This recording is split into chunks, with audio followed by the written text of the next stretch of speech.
Enough said. Let me start off by saying I wasn't impressed with the Bad Batch when they first showed up in the Clone Wars. I thought their addition was mildly entertaining, mostly because we've all experienced exceptional clones before. Clones like Rex and Cody. So the Bad Batch weren't anything special to me, which is why I wasn't looking forward to this show. I wasn't excited during its announcement, nor did I have any expectations. But after watching this first episode, which is a way better outing for them than the four-part appearance in the Clone Wars, I am now a huge fan of the Bad Batch. And that is due to great storytelling, great character development, and great twists and turns. So let's talk about it. The first scene does a great job of reintroducing the Bad Batch and showing that they're complete badasses. This can be tricky for some creators as they have to subtly introduce every character of importance to the audience. But this is done smoothly and efficiently within the first 6 minutes of the first scene, as Caleb introduces the individual members of the Bad Batch to his master. Furthermore, this debut episode was amazing because of the way the story used characters and events from the greater Star Wars universe. For instance, the show starts up with Caleb Dune from Star Wars Rebels, a show I can't stand and have tried to get into several times but just couldn't come to connect with it. So including him in this is the best thing to ever happen to Star Wars Rebels. In addition, jumping off the story with Order 66 was a masterstroke because not only does that first scene explore Caleb's story and how he lost his master, it's also used to depict how the Bad Batch is different from the rest of the clone army. The Bad Batch refusing or questioning the order immediately sets them apart and shows their individuality.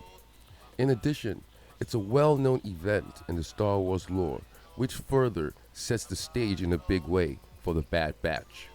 Moreover, disobeying orders is a primary characteristic of the Bad Batch, a theme that is prevalent throughout the episode.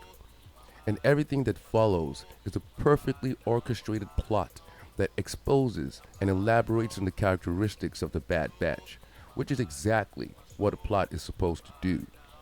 When I said perfect, that wasn't hyperbole. This show was nearly perfect from start to finish. Every minute of this thing is full of excitement, a sense of adventure, and stakes. Among other interesting aspects of the show is the Bad Batch's relationship with the rest of the clone army. They are hated and looked down on, which is interesting because they have a 100% success rate, making them the best clones in the army. This makes their story complex and elicits empathy from the audience. They are uncelebrated heroes, which always makes for an interesting watch. Furthermore, the team's relationship is palpable, very well depicted. You really feel like they're a team and have been together for a long time. This is shown through their complete trust in Hunter, their leader, and how he manages the different personalities of the members of the group.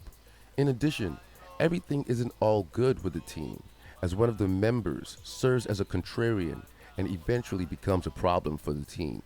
This added wrinkle makes the story complex and intensifies the suspense, and also makes for an interesting prospect for the future of the Bad Batch. This was unexpected because the Bad Batch's depiction in the Clone Wars presented them as a perfectly cohesive unit without any internal beef. Something else that's interesting about the Bad Batch and testament to good character construction is the fact that their flaws are directly tied to their strengths. Throughout the show, we're constantly reminded that members of the Bad Batch are defective clones. Not only does this manifest in their unique skill sets, but also enables them to exercise free will. Now, this entry in the Star Wars universe does a great job of expanding the lore, even though the story we're exploring took place in the past, which can be mishandled or suffer from a lack of stakes because we all know how the Clone Wars played out. It's so well put together and so well executed that it makes you feel as though there's so much more to explore within the lore. Now, I've never really given much thought to the clones. I've always seen them as just a part of the Star Wars universe and only that. An integral part, but not a particularly interesting part. But what the Bad Batch has done is shine a bright light on the world of the clones, showing that they're just as interesting and as exciting as any other aspect of the Star Wars universe. Usually, with stories like this, for example, Rogue One, all I want is for a Jedi to show up, which happens in Rogue One when Darth Vader appears and completely annihilates a squad of rebel fighters, arguably the best part of the movie.